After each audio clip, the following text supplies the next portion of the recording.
Hi everybody. Hello from Indiana. I was hoping to do a little bit of sightseeing in this video. Unfortunately, it's very cold and rainy today.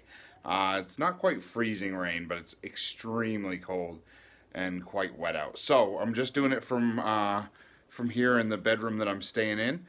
But we'll hopefully for next week's video it'll be a little nicer. I think I'm supposed to get some nice weather Monday, so I'll try and film that day.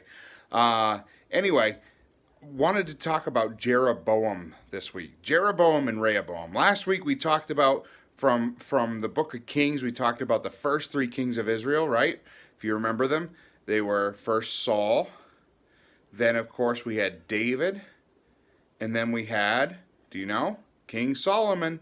This week we're talking about Solomon's son. Solomon's son was named Rehoboam. Rehoboam was not a very good king. He was I don't know if I'd say he's an evil king, so much as he was a dumb king. Rehoboam, first thing, was he took his father's advisors and he said, I don't want to listen to what you have to say. His father's advisors had been advising his dad for a long time. They kind of knew how to run a kingdom. Rehoboam became king when he was a young man, and he said, I'm going to make my advisors be my friends. They'll tell me what to do. They'll tell me how to run this kingdom. And so he asked them for advice. And the people came to Rehoboam and they said, hey, we want to pay less taxes. We don't want to pay, your dad, he made us pay too much. Charge us a little less. Rehoboam asked his new advisors, who were young men, and they said, hey, you're king, you do whatever you want. In fact, you tell them that they're going to pay more.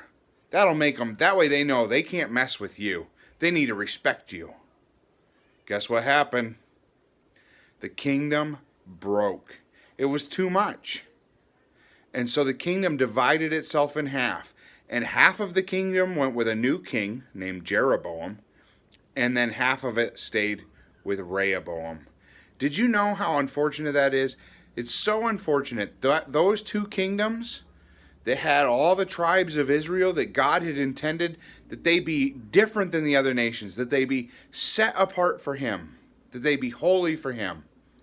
God intended that, and now they were divided. In fact, they never, ever reunited.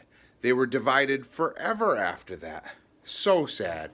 So sad and unfortunate. You know what? God tried to use His kings and have the kings teach the people how to live apart for God, but they didn't listen. The kings so often did whatever they wanted. They wouldn't obey God, they wouldn't obey His rules, and they led the people to do things they weren't supposed to do as well. And so, God ultimately knew He had to have a new plan. When Jesus came around, you know what He said? Instead of the nation being set apart and being holy for Him, He said, I want you as an individual to be set apart. And here's what Jesus said, if we want the world to notice us and to know that we're something different. He said this, in John chapter 13, verses 34 and 35, He said, I'm giving you a new command. This new command is that you love each other. Just love each other. And He says, in the way that we love each other, it'll show the whole world that we are His disciples. So, here it is, we're coming up on Christmas. A great opportunity to tell other people how much you love them and to show them how much you love them by how you treat them. That way, everyone who sees you and everyone who knows you will know that you belong to Jesus. Until next time, make sure you watch those Buck Denver videos. I love you and Merry Christmas, and I'll see you next week.